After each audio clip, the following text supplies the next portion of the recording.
Digitalpianos zwischen 1.000 und 2.000 Euro. In dieser Testreihe haben wir jetzt das Kawai CN39.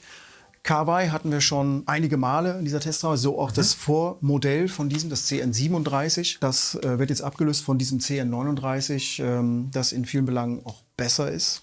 Und bildet das Topmodell eigentlich in der Einsteigerklasse von Kawais CN-Modellen ab. Wir beschäftigen uns mit der Frage, ist es zum Klavierlernen und Klavierüben geeignet?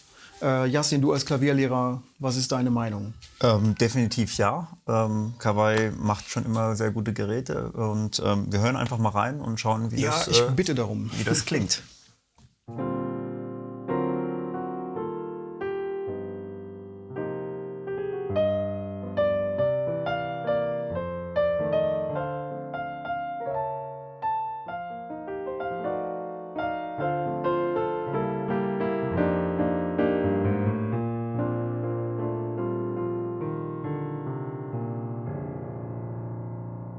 Ja, ganz klar, du bist als Jazzpianist ja auch unterwegs. Liegt dir das besonders als Jazzinstrument? Ja, also was ich ganz schön finde, Jazz ist ja quasi eine Swing-basierte Musik, also eher tenär und die Betonungen liegen ein bisschen anders als in binärer Musik und man hat hier einfach ein schönes Gefühl. Das Gerät gibt ja das ganz gut wieder oder man kann ganz schön swingen, sage ich jetzt mal einfach gesagt so. Ja, Offbeat-Phrasierung. Ja. Und das läuft gut rein und ist sehr intuitiv und macht mir natürlich als Jazz-affiner Musiker natürlich auch dann Spaß. Ja, klar. Aber trotzdem Klassik, Filmmusik, alles das alles möglich. Geht wahrscheinlich auch. Auf jeden Fall. Also es ist eine ganz feine Tastatur. Lass mal was hören. Ja.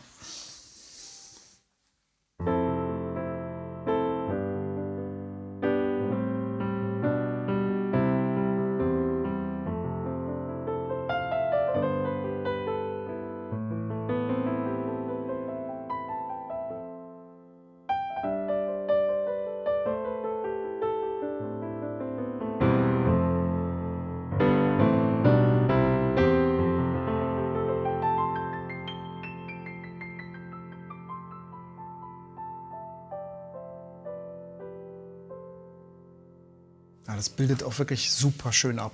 Also nicht nur in der Dynamik von wirklich Pianissimo bis starkem Forte, sondern auch in den Tonlagen. Also das ist auch so wirklich sehr, sehr fein in den Attacks, im Diskant. Ja, was mir ganz gut gefällt, ist, dass wenn ich jetzt zum Beispiel hier unten was stehen lasse und ich spiele ganz gern auch große Intervalle wie Nonen oder Dezim und wenn ich dann aber noch hier weiterspiele, dann bleibt jeder Bereich für sich, aber insgesamt hast du trotzdem ein Bild, wie du es kennst, vielleicht jetzt von einem akustischen Klavier und das ist ein schönes Gefühl. Gesamtklang, aber trotzdem ist jede Stimme auf Sendung.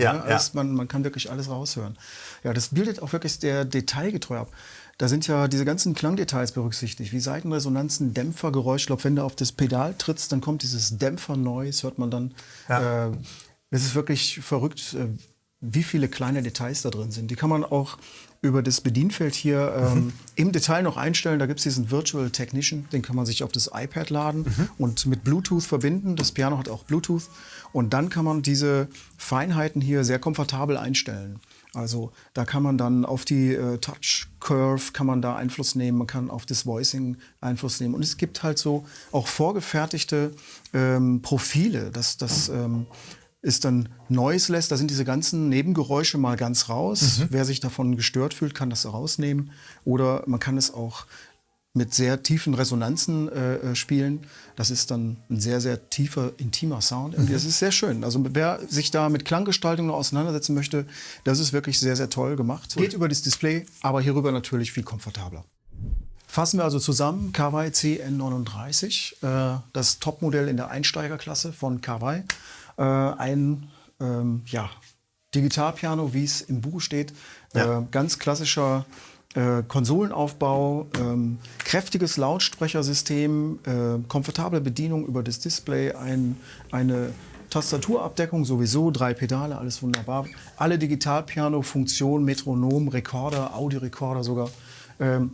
Und eine Ivory-beschichtete Tastatur. Was ist deine Meinung? Absolute Kaufempfehlung, super Tastatur, super Klang Macht tierisch Spaß zu spielen und ja, auch für den Klavierunterricht auf jeden Fall auch geeignet.